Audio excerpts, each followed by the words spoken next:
امریکی صدر کا ایک اور انوکھا اعلان سامنے آ گیا ہے۔ صدر ٹرمپ کہتے ہیں کہ بہت جلد آبنہ ہرموز کو امریکی علاقہ قرار دے دیں گے۔ ایران کو معاشی نقصان پہنچانے کی دھمکی بھی دی، کہا ناکہ بندی جاری ہے، کوئی ایرانی جہاز نہیں گزر سکتا۔ اب ایران نے حملہ کیا تو 100 گنا زیادہ طاقت سے جواب دیں گے۔ نیٹو کو پھر آڑے ہاتھوں لے لیا، کہا جب ہمیں ضرورت پڑی تو نیٹو ہمارے ساتھ نہیں تھا۔ After we finish defeating Iran, which is being very badly defeated, pretty soon I'll be declaring the Hormuz Strait a territory of the United States. Essentially, that's what it is. We have the blockade.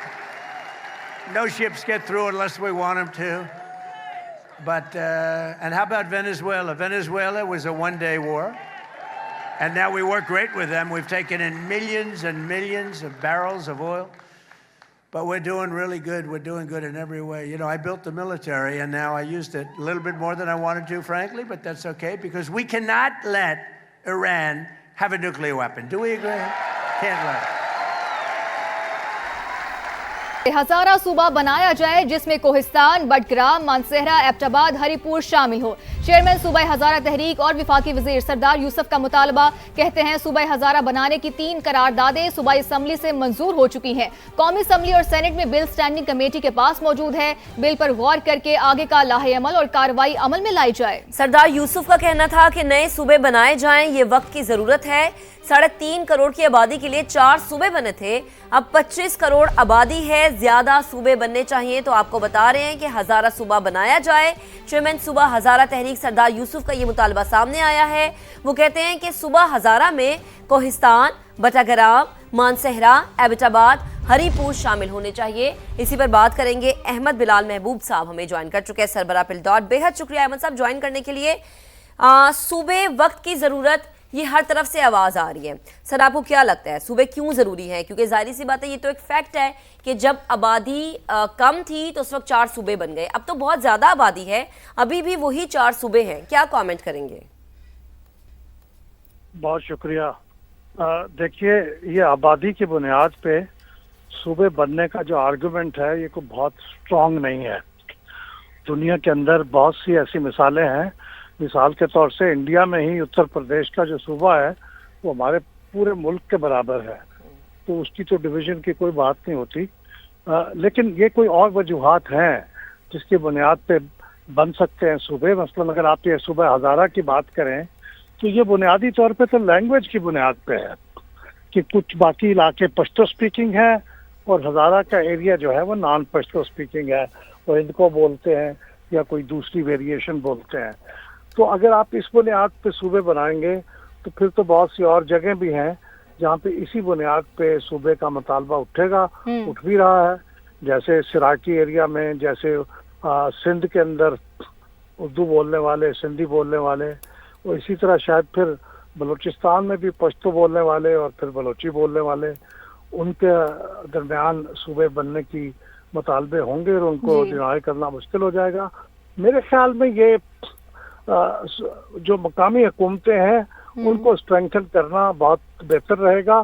اس سے صوبوں کی یہ جو آوازیں ہیں مختلف زبان کی بنیاد پہ، ایتھنیسٹی کی بنیاد پہ، جو ملک کو ڈیسٹیبلائز کریں گے، اس سے بچ جائیں گے آپ۔ ٹھیک ہے احمد صاحب، میں اسی جانب آنا چاہ رہی تھی، جیسا کہ آپ نے کہا کہ مینجمنٹ کو مضبوط کرنے کی ضرورت ہے۔ ہم دیکھ رہے ہیں کہ ان صوبوں میں مینجمنٹ بہتر نہیں ہو پا رہی ہے، اور آپ اعداد و شمار سے بھی بہتر طریقے سے واقف ہیں، تو آپ کے خیال سے بنیادی وجوہات کیا ہیں کہ ہمیں مزید صوبے بنانے کی ضرورت ہے، انتظامی یونٹس کی ضرورت ہے، اور کس طریقے سے بنائے جا سکتے ہیں؟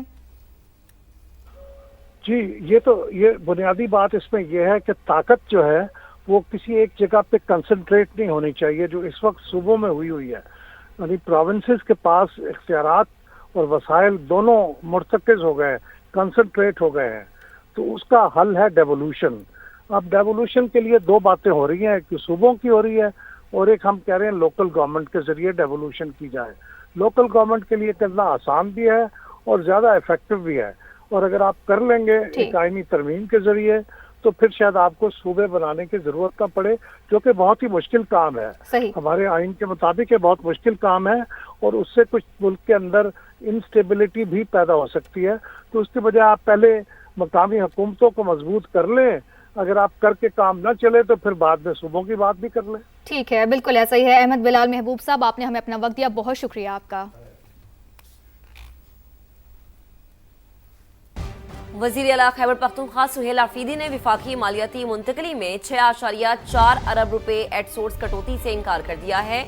اپنے ایک بیان میں کہا کہ اضافی رقم کی فراہمی کو بانی پی ٹی آئی سے ملاقات اور ان کی اجازت سے مشروط کیا تھا.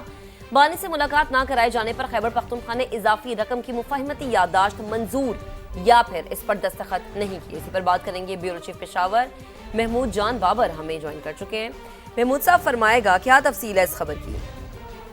دیکھیں، یہ وفاق سے جو صوبے کو حصہ ملتا ہے تو اس سے وفاق کو کہا گیا ہے خیبر پختونخوا کا، اس میں 15,208 جو ایف بی آر نے اکٹھے کیے ہیں ارب روپے، تو اس میں 175 ارب روپے جو ہے وہ صوبے کا حصہ بنتا ہے.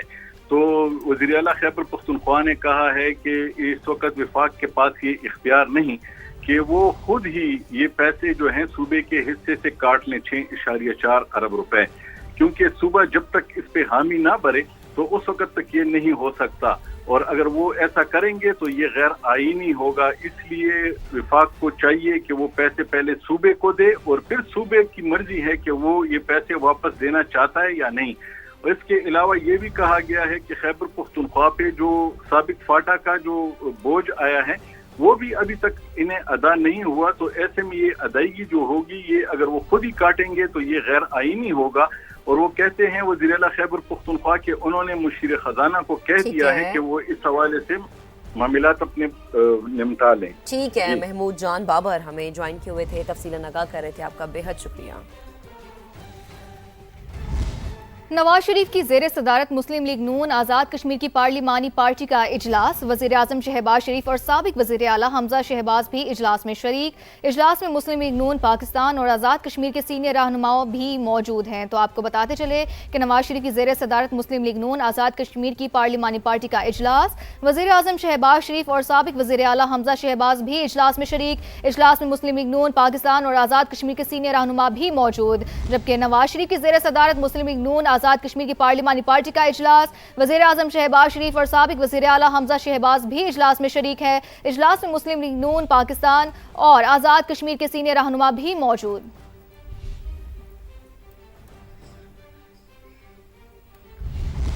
فیلڈ مارشل نے بدلتے سیکیورٹی ماحول سے نمٹنے کے لیے سابق فوجیوں کی رہنمائی کو اہم قرار دے دیا. سپہ سالار کا سابق فوجیوں کے اعزاز میں استقبالیہ، خدمات اور قربانیوں کو خراج تحسین پیش کیا. فیلڈ مارشل سید عاصم منیر کا ملکی استحکام مضبوط بنانے میں ریٹائرڈ فوجیوں کے کردار کا بھی اعتراف. کہا سابق فوجیوں کا تجربہ، رہنمائی اور مسلسل وابستگی ادارے کا قیمتی اثاثہ ہے. سابق فوجیوں کا بھی پاک فوج کی قیادت پر مکمل اعتماد کا اظہار. بڑھتے سیکیورٹی چیلنجز سے نمٹنے کے لیے مسلسل حمایت کا اعادہ کیا. اتحاد، امن، استحکام اور خوشحالی کے لیے کردار ادا کرنے کا بھی عزم کیا. یوم آزادی کے موقع پر فیلڈ مارشل عاصم منیر کا پاک فوج کے سابق افسران اور جوانوں کے اعزاز میں استقبالیہ. تقریب میں سابق فوجیوں کی بڑی تعداد میں شرکت. فیلڈ مارشل سید عاصم منیر نے ملکی دفاع میں سابق فوجیوں کی خدمات اور قربانیوں کو خراج تحسین پیش کرتے ہوئے کہا کہ ملکی استحکام مضبوط بنانے میں سابق فوجیوں کا کردار قابل قدر ہے. فیلڈ مارشل عاصم منیر نے کہا کہ سابق فوجیوں کا تجربہ، رہنمائی اور ادارے سے مسلسل وابستگی پاک فوج کا قیمتی اثاثہ ہے. بدلتے ہوئے سیکیورٹی ماحول اور ابھرتے ہوئے چیلنجز سے نمٹنے کے لیے ان کی رہنمائی اہمیت رکھتی ہے. استقبالیہ میں شامل سابق فوجیوں نے بھی پاک فوج کی قیادت پر مکمل اعتماد کا اظہار کیا. سابق فوجی افسران اور جوانوں نے قومی اتحاد، امن، استحکام اور خوشحالی کے لیے مسلح افواج کی مسلسل حمایت اور اپنا کردار جاری رکھنے کے عزم کا اعادہ بھی کیا.